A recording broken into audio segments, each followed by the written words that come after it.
மற்றும் விடுதலை சிறுத்தைகள் கட்சி ஆகியவற்றின் சார்பில் சென்னை, கோவை, மதுரை, நெல்லை, திருவாரூர் உள்ளிட்ட பல்வேறு இடங்களில் இந்த கண்டன ஆர்ப்பாட்டம் நடைபெற்றுக் கொண்டிருக்கிறது.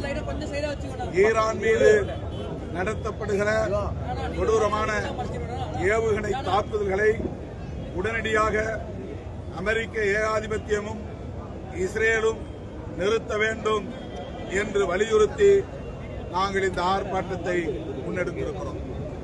இந்திய ஒன்றிய அரசு உடனடியாக இதில் தலையிட்டு இந்த போரை நிறுத்த வேண்டும் என்று அமெரிக்காவுக்கும் இஸ்ரேலுக்கும் அழுத்தம் கொடுக்க வேண்டும் என்றும் வலியுறுத்துகிறோம். அமைச்சரவையை கூட்டி தீர்மானம் நிறைவேற்ற வேண்டும், போர் நிறுத்தத்தை வலியுறுத்தி தீர்மானம் நிறைவேற்ற வேண்டும் என்றும் வலியுறுத்துகிறோம்.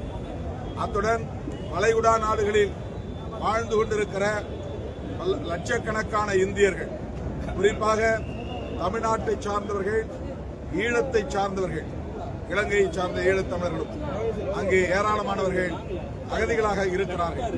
இவர்கள் அனைவரின் உயிருக்கும் பாதுகாப்பற்ற நிலை உள்ளது. எனவே இந்த போரை உடனடியாக நிறுத்த வேண்டும். அதற்கு முன்னதாக அங்குள்ள புலம்பெயர்ந்த இந்தியர்கள், தமிழர்கள் அனைவரையும் பாதுகாக்கும் நடவடிக்கையில் இந்திய ஒன்றிய அரசு ஈடுபட வேண்டும் என்று வலியுறுத்துகிறோம். அமெரிக்க அதிபர் டொனால்டு டிரம்ப் அந்த நாட்டின் ஈரான் நாட்டின் அதிபர் காமெனியை படுகொலை செய்திருப்பது மிக வன்மையாக கண்டிக்கிறோம். இடதுசாரிகள், விடுதலை சிறுத்தைகள் உள்ளிட்ட அனைத்து ஜனநாயக சக்திகளும் மிக வன்மையாக கண்டிக்கிறோம். ஈரான் நாட்டு மக்கள் பாதுகாப்பற்ற நிலையில் இருக்கிறார்கள். அவர்கள் தங்களை பாதுகாத்துக் கொள்வதற்காக முன்னெடுக்கிற முயற்சிகளுக்கு இந்திய அரசு உற்ற துணையாக இருக்க வேண்டும்.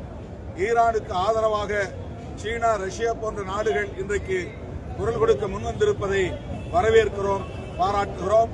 இந்தியாவில் உள்ள அனைத்து தரப்பு ஜனநாயக சக்திகளும் ஒருங்கிணைந்து இதற்கு ஆதரவு நல்க வேண்டும்.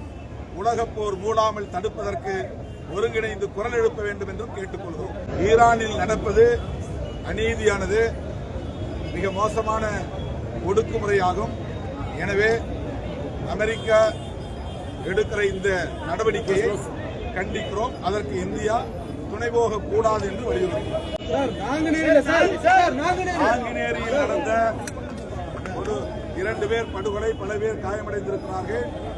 அதில் சம்பந்தப்பட்ட குற்றவாளிகளை காவல்துறை கைது செய்ய வேண்டும் என்று உயர் அதிகாரிகளை தொடர்பு கொண்டு வலியுறுத்தியிருக்கிறோம்.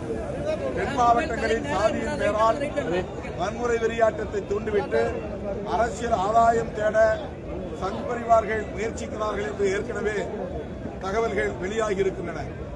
அதற்கு ஒத்திகையோ இந்த செயல் என்று எண்ண தோன்றுகிறது.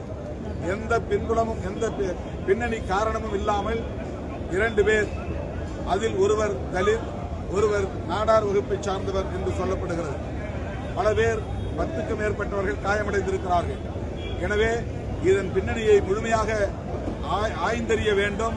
சம்பந்தப்பட்டவர்கள் யாராக இருந்தாலும் அவர்கள் மீது கடும் நடவடிக்கை எடுக்க வேண்டும் என்று வலியுறுத்துகிறோம்.